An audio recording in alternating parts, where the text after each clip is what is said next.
Hi, today's video is all about getting the tongue tip moving. So sometimes when we see kids, their tongue is really not able to move as well as we need it to, either for speech, and it doesn't impact speech greatly. Sometimes it really impacts those little sounds like s and sh and because that tongue tip isn't able to move. So we need the tongue to be able to do things like get food off the top lip, or move that piece of lettuce that was left over from lunch. And when kids can't isolate that tongue tip really nicely, they might do this and use that bottom lip to come up and bring it down. So what we want to do today is to get the tongue tip moving so that our range of movement is quite good. You want to watch for this jaw. A lot of kids will do the jaw, so instead of being able to isolate like this, they're going to push their tongue up with the jaw. I'm doing it, Mum. I'm moving my tip of my tongue. But what you really want to see is that isolation. So I want the child to be able to get to the bottom of their top teeth here, to get to their front face of their teeth, to get to the margin of their lip, or actually first the middle of their lip, then the margin of the lip, that's the top of the lip.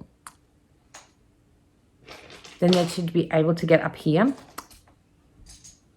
Okay, so they're the exercises that we want to be able to do. If a child can't do to the front of their teeth, we're not going to be aiming for up here yet. Okay, so the first move will be to get to here. The second move will be to get to the front face of the teeth.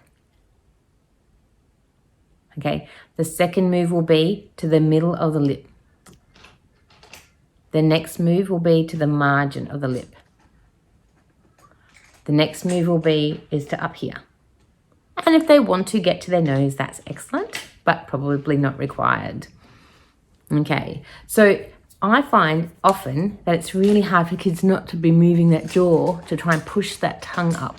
So what you can do is you can use a paddle pop stick, so it anchors the jaw. Also, you can just use a finger. Not your finger, the child's finger would be best.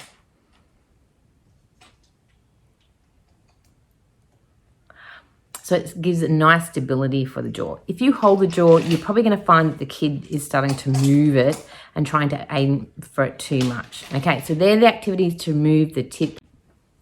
Okay, so to get the child to be a little bit more keen to do this activity, you might want to use a bit of your favorite spread, like a jam or Nutella, a lemon spread, or say peanut butter. That's certainly not one of my favorites, one I really couldn't do, but you can get that and you can just put a smidge where you want the child's tongue to aim. But I think the biggest part will be in keeping that jaw still, so that it's actually the tongue that's moving and not the jaw. Okay. The next activity is to use a paddle pop stick, and you want the child to be able to lick a paddle pop stick like this, all the way moving up. What you usually see happen is this, and the head goes up. Okay, so what you want to do is to keep that head still, and the tongue is doing that nice lift. Okay, and a bit of encouragement for that is to put a little bit of honey on the paddle pop stick. Okay, I'm going to show you another alternative to help that jaw stay still. Are you ready? Okay, now this is going to sound really weird, but if you keep the child's head on the table, okay, and then get them to try and lick. Because if I keep my jaw on the table, I can't move my head off. So the child keeps their chin on the table and then they're going to lick the paddle pop stick. Are you ready? I think a bit of honey will definitely help with this activity.